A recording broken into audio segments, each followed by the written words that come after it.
Metrorail has opened a walk-in centre for those hurt in this week's deadly train crash. The centre is located at the Pretoria station.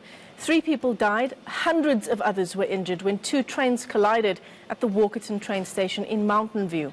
Now, Transport Minister Bladen Zamanda is demanding accountability as that investigation continues. ENCA's Linda Kuhle is tracking that story. He joins us now live from that walk-in centre. Linda, when we spoke a little earlier, we were talking about how these commuters would be verified in terms of being part of the commuters who were in fact involved in this horror train crash. What have you learned so far?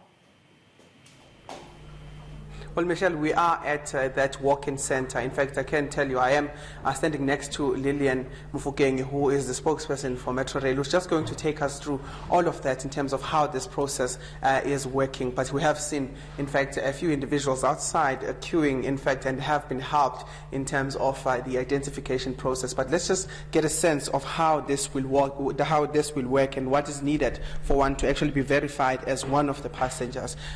Lillian, take us through the verification process. We understand this is a walk-in centre and there might be chances out there, but take us, how is this process going to be working? As a point of departure, it's important that I explain that it's a walk-in centre for those people that have actually suffered minor injuries, people that are still in hospitals, that are on crashes or not able to come. They still have a window of 3 years for them to be able to access us and be able to be assisted. So I don't want to see a situation whereby we're getting critical people, forcing themselves to come out here.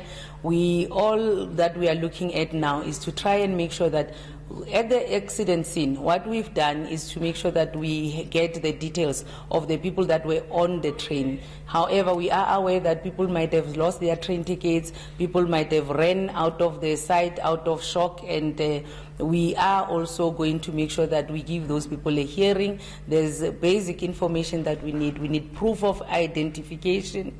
We also need a proof of a train ticket if they have it. In a case where they do not have, we need an affidavit that they are doing. But we will still conduct our individual case-by-case investigation to ascertain that we do not get people that are opportunistic. But as an individual that was in a train, say all of these requirements that you are having, what qualifies one to actually be eligible to get or be part of this process in terms of getting some remuneration or whatever the insurance offers? But just take us through the documents that are needed to be there, the confirmation that you need to also have, since you mentioned investigations from your side. But all of that, all in all, one individual has to, what do they definitely have to have? They definitely must have their South African identification documents, and over and above that, a traveling ticket. It must be valid, because we insure people that are within our system. Hence, we always discourage people for being on our trains without valid train tickets, traveling mangobe in the train lingo that we utilize. So those are the key documents.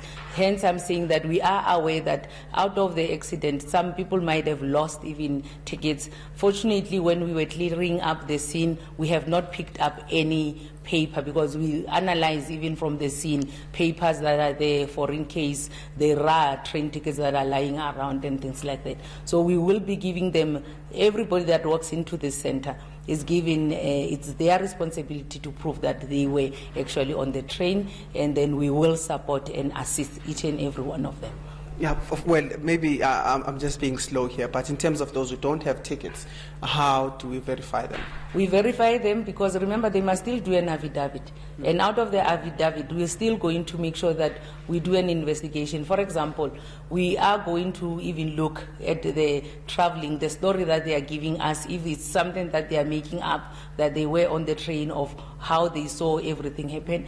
Sometimes people say that we were there and they were not even on the train. So we've got a thorough process that helps us to, from one accident to the other, to ensure that we do not have opportunistic elements claim. Okay, well, that is Lillian Mufokeng, in fact, is taking us through how they will be dealing with this. Of course, we will be just trying to unpack it as best as we can. But one of the things, in fact, that comes out of here is that, one needs to have a ticket, one needs to have proper identification in terms of a form of a green ID book. But Michelle, if you would allow me, I'm just trying to quickly move around the table here. There is one person that is claiming, in fact, we're just going to try and speak to him.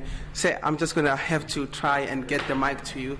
But just tell me what happened on that day, and the process today. Is it easy? Are you finding it easy? Have you been helped? Yes, I've been helped by now. Yes, while I was walking from Mabopane to Centurion on my way to work, I just hear the driver screaming towards a mountain view. Then bang. I woke up inside the ambulance. I don't know what happened, like, really. And you're getting help today? Did you have Yes, I do. Did you have everything? I have everything on me. And how's the process? It's too easy. Yes. All right. Leave it at that. But one of the commuters, in fact, that was in the train, saying he's finding it very easy, in fact, with this process because he had his ticket and his identification. But one of the things quite unfortunate is that those that were illegally in the train, as we often find in this particular railway service provider, they cannot be eligible to claim. But those who lost their tickets, they have other avenues, we understand, to actually get to this point. Yeah, no doubt the lines will increase there as more and more people make their way to that walk-in centre in Pretoria. Thanks very much for that update. Linda Kuhle, live to us there.